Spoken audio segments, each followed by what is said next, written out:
Start. தென்னாருடைய சிவனே போற்றி, எந்நாட்டவருக்கு நிறைவாக போற்றி, ஆவாய் கழகத்தலை பற்றி கையிலே மலையானை போற்றி போற்றி. கோவிந்தநாம சங்கீர்த்தனம் கோவிந்தா கோவிந்தா. சீதாராம ஈஸ்வராம ஜெயராம ராமா லட்சுமண ஹனுமந்த ஆஞ்சநேயா. ஐயனை மெய்யனை உத்தமனை சத்தியனை பூமியில் பிறந்தவரை புண்ணியமே பொக்கிசனை கருப்பாராயா கருமலையானை கோவிந்தா. பக்தகுடி பெருமக்களுக்கும் கருப்பணசாமியின் பிள்ளைகளாகிய அனைத்து அன்பர்களுக்கும் மெய்யன்பர்களுக்கும் எனது பணிவான வணக்கத்தை தெரிவித்துக் கொள்கிறேன். நம்ம நேற்று பார்த்த மாதிரி இன்றைக்கி கருப்பணசாமியை பற்றி ஒரு சின்ன விஷயங்கள். எப்போவுமே நம்ம கோயிலுடைய திருப்பணி ஆரம்பிக்கிறதுக்கு முன்னாடி ஒரு கருப்பணசாமியை பற்றி ஒரு சின்ன விஷயங்களை சொல்லிக்கிட்டு ஆரம்பிக்கிறதா நல்லா இருக்கும்னு சொல்லி நம்ம ஆரம்பிக்கிறோம். ஒன்றும் இல்லை, முதல்ல இந்த நம்ம பாரத கண்டத்தில் நம்மளுடைய இந்த பாரத கண்டத்தை காவ காக்கக்கூடிய தெய்வங்கள் ரெண்டு.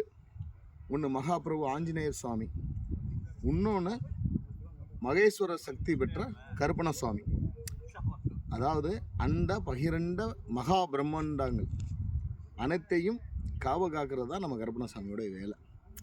அதாவது இந்த பிரபஞ்சத்தில் இருக்கக்கூடிய 7 கோடி சக்தியினாலும் நம்ம கருப்பணசாமியை கட்டுப்படுத்த முடியாது. அதனாலேயே நம்ம கருப்பனை வணங்கக்கூடிய பக்தராளியை நம்மளையும் யாருனாலையும் கட்டுப்படுத்த முடியாது. அன்பால மட்டும்தான் கருப்பனை வணங்கக்கூடிய மெய்யன்பர்களையும் பக்தர்களையும் அன்பால மட்டும் தான் கட்டுப்படுத்த முடியுமே தவிர்த்து அதிகாரத்தினால கட்டுப்படுத்த முடியாது. அதனால தான் காரணம் சொல்கிறாங்க. ஸோ அந்த 7 கோடி பிரபஞ்சத்தில் இருக்கக்கூடிய 7 கோடி சக்தினாலும் அவரை வந்து கட்டுப்படுத்த முடியாது. ஏன்னா அவர் மனிதர் கிடையாது. இன்னொரு விஷயம் பார்த்தீங்கன்னா அவருக்கு விருப்பு வெறுப்பு கிடையாது. சத்தியம் தர்மம் நியாயத்தை துல்லியமாக கடைபிடிச்சு உடனுக்குடனே தண்டனை கொடுக்கக்கூடிய தெய்வம். அதாவது கேட்டவுடனும் அழைத்தவுடனும் வந்து நிற்கக்கூடிய தெய்வம். தனக்கு என்ன வேணுங்கிறத தானே இறங்கி வந்து கேட்கக்கூடிய தெய்வம். அப்புறப்பட்ட தெய்வம் தான் நம்ம வணங்கக்கூடிய அந்த கருப்பணசாமிங்கிறது. அதாவது முக்தி தரக்கூடிய தெய்வம், ஊருக்கு காவல் தெய்வம், கோவிலுக்கு காவல் தெய்வம், மனிதர்களுக்கு காவல் தெய்வம், சகல ஜீவராசிகளுக்கும் காவல் தெய்வம். ஏன் நம்ம வணங்கக்கூடிய தெய்வங்களுக்கும் காவல் தெய்வம். அப்படிப்பட்ட காவல் பதவியை கொண்ட அந்த கருப்பணசுவாமி இவருக்கு இச்சா சக்தி கிடையாது. அதாவது இச்சா சக்தி, கிரியாசக்தி, ஞான சக்தி என 3 சொல்லுவாங்க. அறிவு, ஆற்றல், ஆசை. இச்சா சக்திங்கிறது மனைவி கிடையாது, ஆசைகள்னு சொல்லுவாங்க. ஸோ அந்த இச்சா சக்தி கிடையாது. ஆகாயத்தில் உலாவுபவர், காற்றினில் கொண்டவர், காற்றையே உருவமாக கொன்றவர். எங்கேனாலும் இவருடைய காவல் எல்லைகள் அதிகம். இவரை பற்றி ஒரு 2 லைன் நம்ம பாடணும்னு சொன்னோம்னா, எல்லாரும் இப்போ இந்த தென் தமிழகத்தில் கருப்பனை பற்றி பாடும்போது பிறந்தாய் மலையாளம், வேர்கொண்டாய் நாடு, வளர்ந்தாய் மலையாளம், வந்துட்டாய் நாடு, சிறந்தாய் மலையாளம் கருப்பன், சேனையிலம் சிறப்படைந்தது நாடு அப்படின்னு சொல்லி தான் ஆரம்பிப்பாங்க.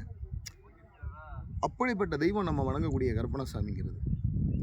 அந்த கருப்பணசாமிக்கு இந்த பரம்பை மாநகரில் இருக்கக்கூடிய தெளிச்சத்தநல்லூர் கிராமத்தில் ராஜா நகருங்கிற ஒரு ஊரில், ராஜா நகருங்கிற ஒரு அமைப்பில் இந்த மகா ஈஸ்வர குப்த சாத்தனார் என்ற ஆலயத்துடைய 12,000 சதுரடியில் முழுக்க கருங்கல், இங்கே செங்கல்ல கட்டலை, முழுக்க கருங்கல்லால் கட்டக்கூடிய திருப்பணி நடைபெற்று கொண்டிருக்கு. அதில் கருப்பணசாமிக்கு வந்து 18 படி கொண்டு கருப்பணசாமி மேலே வைக்கிறோம். இந்த 18 படிக்கான என்ன அர்த்தங்கிறத நாளைக்கு நான் போடக்கூடிய வீடியோவில் நான் உங்களுக்கு சொல்கிறேன். ஸோ அப்படிப்பட்ட அந்த கருப்பணசாமியை வணங்கக்கூடிய மெய்யன்பர்களும் பக்தகுடி பெருமக்களையும் இந்த திருப்பணிக்கு உங்களால் முடிந்த பொருள் உதவியோ உடல் உழைப்போ இந்த நாங்கள் சிறு நபர்களாக சேர்ந்து கட்டக்கூடிய இந்த கோயிலுக்கு எதிர்பார்த்துருக்கோம். இப்போ நம்ம நேற்று போட்ட வீடியோனுடைய தொடர்ச்சியாக தான் இந்த வீடியோவும் நான் உங்களுக்கு போடுறேன். இப்போ இன்றைக்கி இங்கிட்ட ஒரு 3 யூனிட் எம்சாண்டும், அந்த பக்கம் ஒரு 3 யூனிட் எம்சாண்டும் நம்ம நேற்று இரவு இறக்கியிருக்கோம். இது நான் ஒரு ஆன்மீக மெய்யன்பர்கள் கற்பனை வணங்கக்கூடிய குலதெய்வமாக உள்ள இருக்கக்கூடிய இந்த மெய்யன்பர்கள் வந்து நேற்று நமக்கு ஒரு 2-3 யூனிட், அதாவது 6 யூனிட் நமக்கு எம்சாண்டு இறக்கி கொடுத்துருக்காங்க. அவங்க பேர்களை சொல்ல வேணான்னு குறிப்பிட்டிருக்காங்க. ஸோ அதனால் நான் அவங்க பேரை சொல்லலை. இன்றைக்கும் வேலை ஆரம்பிச்சாச்சு. இன்னைக்கு நடக்கக்கூடிய வேலைகளை கொஞ்சம் பாருங்கள்.